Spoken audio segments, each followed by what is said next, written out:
बिस्मिल्लाहिर्रहमानिर्रहीम। बीएससी का सब्जेक्ट है जो मैकेनिक्स बाय क्यू के गौरी, उसका यूनिट 2 स्टार्ट किया हुआ है और उसकी अब एक्सरसाइज का क्वेश्चन नंबर 14 सॉल्व करना है। 14 क्वेश्चन में है कि the three forces P Q R act along the sides B C C A and A B respectively of a triangle. एक हमारे पास ट्राइंगल है ए बी सी, उसकी साइड्स के along forces P Q R act कर रही हैं B C के along. इसका मतलब है फोर्स पी की डायरेक्शन बी सी इस डायरेक्शन में है, सी ए अलोंग क्यू यानी ए सी के अलोंग फोर्स क्यू है, और इसी तरह ए बी के अलोंग फोर्स आर एक्ट कर रही है ऑफ अ ट्राइंगल।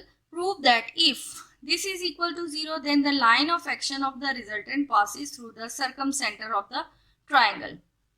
क्योंकि ये टर्म हमारे पास 0 है तो जो रिजल्टेंट की लाइन ऑफ एक्शन है यानी रिजल्टेंट जो है वो पास कर रहा है थ्रू द सर्कम सेंटर। अब सर्कम सेंटर क्या है, यानी एक सर्कम सेंटर, एक हमारे पास अगर एक ट्राइंगल है उसके वर्टिसेस में से पास करता हुआ जो सर्कल होता है दैट इज सर्कम सर्कल, और उस सर्कल का सेंटर वो कहलाता है सर्कम सेंटर। तो ये चूंकि हमारे पास एक ये सर्कल है सर्कम सर्कल और ये उसका सेंटर है, तो ये हमने ये शो करना है कि जो तीनों फोर्सेस हैं उनका सेंटर उनका रिजल्टेंट जो है इस सेंटर में से पास कर रहा है। तो ये वैल्यू जो है वो इक्वल टू 0 है, या कह लें ये वैल्यू इक्वल टू 0 है, तो उनका जो रिजल्टेंट है that will be passes through the circum centre of a triangle. अब यहां पर यानी हमने सपोज किया कि ये रिजल्टेंट जो है वो सेंटर में से पास कर रहा है। अब चूंकि फोर्स आर इस्तेमाल हुई भी है इसलिए हम रिजल्टेंट के लिए आर डैश यूज कर लेते हैं।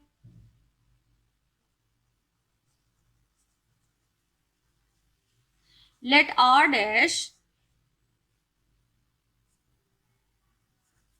resultant of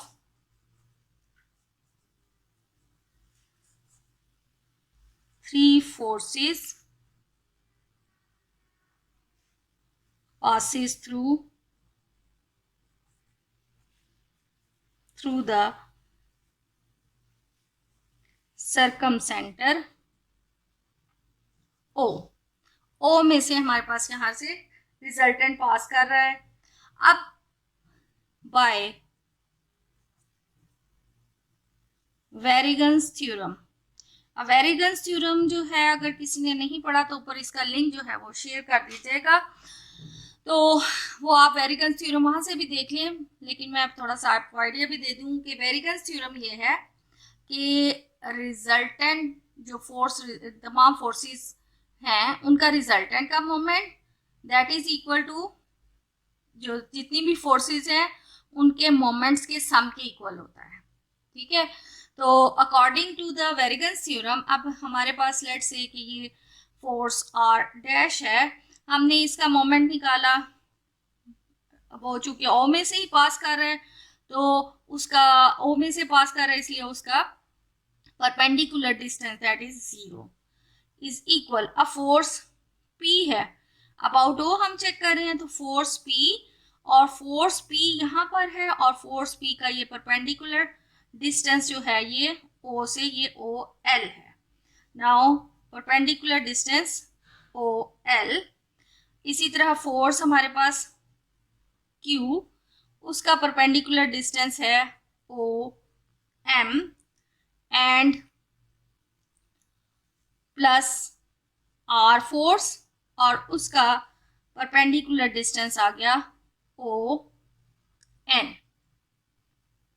अब ये टर्म चूंकि 0 है सो दिस इज इक्वल 0, हमारे पास आ जाता है POL प्लस QOM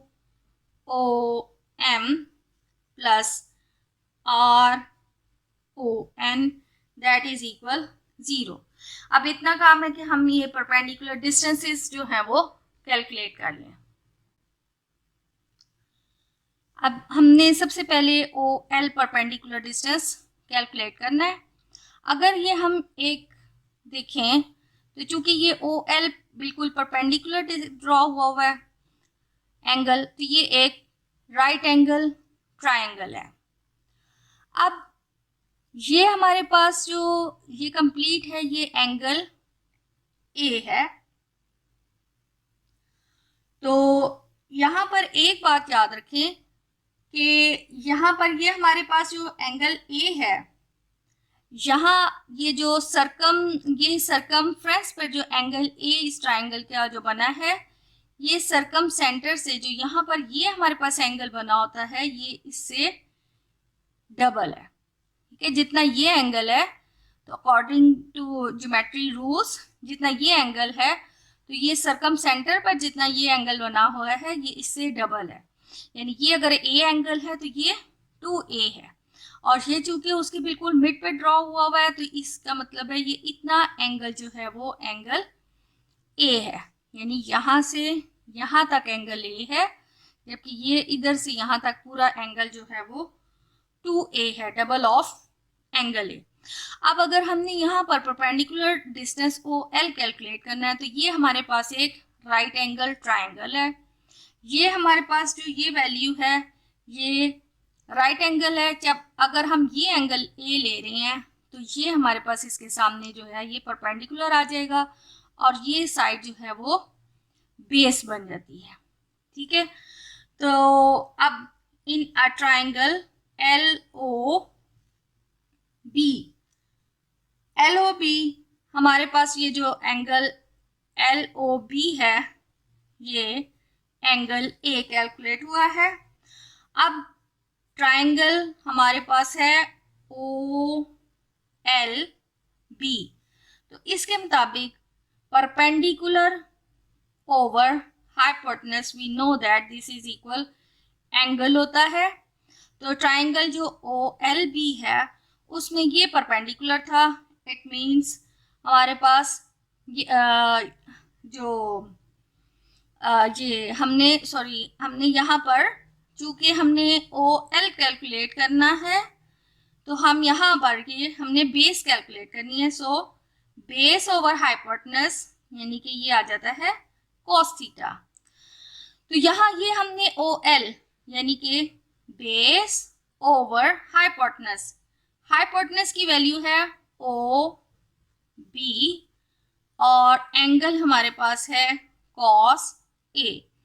तो O L is equal O B cos A, और ये ओ बी जो है वो जो हमारे पास सर्कल है उसका रेडियस है ओ बी। सो इसका रेडियस लेट से r1 है। सो r1 cos ए, ओ बी वैल्यू जो है वो r1 है। ओ बी, ओ ए और ओ सी ये सारे जो हैं वो सर्कल है, सर्कम रेडियस है। तो जो सर्कल है उसका रेडियस ओ बी, ओ ए और ओ सी है, उसकी वैल्यू r1 आ गई। इसी तरह अब हम ओ एम कैलकुलेट कर लें एंड ओ एन कैलकुलेट कर लें। Now from triangle O M A, अब ओ एम ए, अब ये अगर एंगल हमारे पास बी है, तो ये कंप्लीट एंगल जो है वो 2b बनता है, और ये सिर्फ इतना एंगल जो है वो b की वैल्यू आ जाती है। तो ओ एम बी, अगर ये हमारे पास ये चूंकि यहाँ पर ये एंगल 90 डिग्री है, ये एंगल b है, तो एंगल के जो सामने जिसके साथ यानी 90 होता है, वो हमारे पास एंगल के सामने वाली साइड जो है वो ये है परपेंडिकुलर, और उसके साथ जो अटैच हुआ है वो हाइपोटेनस है।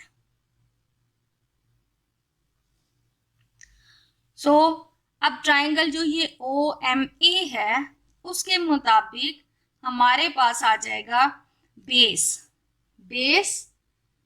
और बेस हमारे पास है O M, base over hypotenuse यानी कि ओ ए, तो base over hypotenuse this is cos, और ये चूंकि हमारे पास एंगल बी है, हमने देखा यहाँ पर एंगल बी, सो ओ एम इक्वल ओ ए कॉस बी, और ओ बी जो है वो ओ ए जो है वो रेडियस है, सरकम सर्कल का रेडियस है, यानी कि सरकम रेडियस आ गया। So this is equal R1 cos B। Similarly हम ओ एन कैलकुलेट करेंगे, तो ये भी C है, तो ये हमारे पास वैल्यू 2C आ जाता है। और अगर हम सिर्फ यहाँ पर इतना ट्राइंगल देखें ओ एन बी, तो ये हमारे पास हाफ C आ जाएगा। सिमिलरली हमारे पास ओ एन की वैल्यू आ जाती है R1 cos C। अब ये तमाम वैल्यूज हमारे पास कैलकुलेट हो गया है O L, O M and O N. ये परपेंडिकुलर डिस्टेंसेस हम इसमें वैल्यूज इनमें लगा दें, तो देन हमारे पास पी ओ एल की वैल्यू कैलकुलेट हुई है R1 cos A plus Q O M की value R1 cos B plus R1 cos C equal 0. R1 is a common, so the remaining is P cos A plus Q cos B plus R cos C equal 0. दो values का product equal to 0, it means कि definitely एक value जो है वो that is equal to 0। R1 चूंकि radius of a circum circle है, since R1 is not equal to 0, चूंकि R1 ही 0 नहीं है, इसलिए बाकी ये सारी वैल्यू जो है वो P cos A plus Q cos B plus R cos C is equal 0। तो यही इम्प्लाई करता है कि ये टर्म 0 है। तो हमने यही शो करना था कि अगर ये 0 है तो जो सरकम यानी जो इन फोर्सेस का रिजल्टेंट है वो सेंटर में से पास करते हैं। हमने इसको ज्यूम कर लिया कि रेडियस रिजल्टेंट जो है तमाम फोर्सेस का वो सेंटर में से पास करते हैं, then this value is equal 0।